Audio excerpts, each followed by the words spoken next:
Channel में आपका स्वागत है। आज मैं दुनिया की सबसे पहले होने वाली लव मैरिज के बारे में बताने वाली हूँ। ये कहानी है माता सती और महादेव के विवाह की। महादेव और माता सती का विवाह सरलता से नहीं हुआ, क्योंकि इसमें बहुत सारे विवाद छुपे हुए थे, जिस कारण ये ज़्यादा फलित भी नहीं हो पाया था। कहते हैं कि जब उनके पिता ने माता सती को जन्मा था, उस समय उनके पिता के पिता अर्थात भगवान ब्रह्मदेव ने अपने 5वें शीश से वेदों की निंदा करना आरंभ कर दिया। वेदों की निंदा आरंभ करने से संसार पर काफ़ी बुरा प्रभाव पड़ रहा था, और भगवान शिव संसार को कभी भी किसी बुरे प्रगति होते हुए नहीं देख सकते थे। उन्होंने ब्रह्मदेव को रोकने का बहुत प्रयास किया, परंतु उनका मुख वेदों की निंदा लगातार करता ही जा रहा था। वो रुकने का नाम ही नहीं ले रहा था। तो अंत में भगवान शिव क्रोधित होकर उनका 5वां शीश काट दिया, जिस कारण माता सती के पिता प्रजापति दक्ष महादेव का विरोध करने लगे और उनकी पूजा को ना करने का प्रण लिया। चूँकि प्रजापति दक्ष को माता सती ऐसे ही जन्म में नहीं लिया था।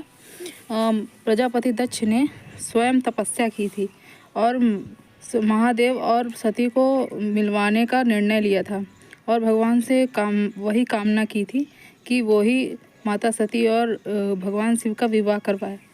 परंतु पिता के शीश कटने के बाद वो उनके अंदर क्रोध भर गया और वो महादेव से घृणा करने लगा।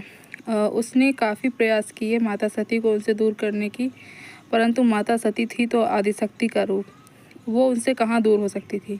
वो उसके लाख प्रयासों को बाद भी महादेव की तरफ आकर्षित होती चली जा रही थी, खिंचती चली जा रही थी। वो बहुत ज़्यादा उन्हें रोकने की कोशिश कर रहा था, पर वो नहीं रुक रही थी, क्योंकि माता सती आदिशक्ति का रूप थी और वो महादेव का आधा भाग थी, तो वो उनसे कैसे दूर हो सकती थी। कई सारे विवादों और निंदाओं के बाद माता सती और महादेव का विवाह हो गया, परंतु प्रजापति दक्ष इससे बहुत ज़्यादा क्रोधित था। परंतु भगवान विष्णु उसके आराध्य थे। उनका आग्रह करने पर जब उन्होंने आग्रह किया, तब उसने भगवान शिव को और माता सती के विवाह को मान्यता तो दे दी, परंतु हृदय से मान्यता नहीं दी। उनके अंदर अभी भी उन दोनों के प्रति घृणा भरी हुई थी। तो उसने अपनी घृणा को अंदर ही अंदर भरे हुए था।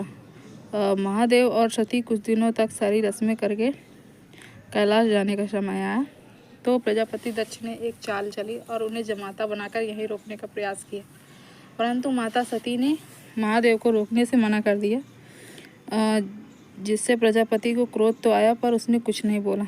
और फिर वो दोनों कैलाश की ओर प्रस्थान किया।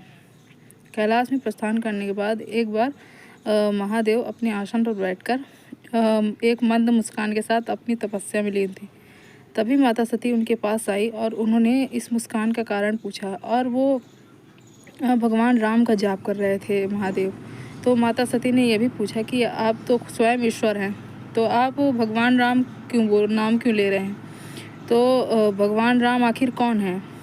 तो महादेव ने माता सती को अपनी दिव्य दृष्टि द्वारा पूरी रामायण का दर्शन करवाया और उन्हें भगवान राम की सत्यता के बारे में बताया।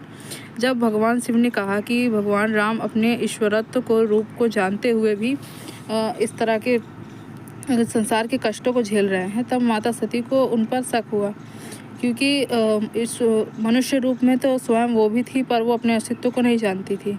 और भला कोई भगवान अपनी पत्नी के लिए इस तरह कैसे रो सकता था? उनके मन में जिज्ञासा जागी और उन्होंने भगवान राम की परीक्षा लेने का निर्णय किया। उन्होंने महादेव को बिना बताए भगवान राम के पास माता सीता के रूप में गई।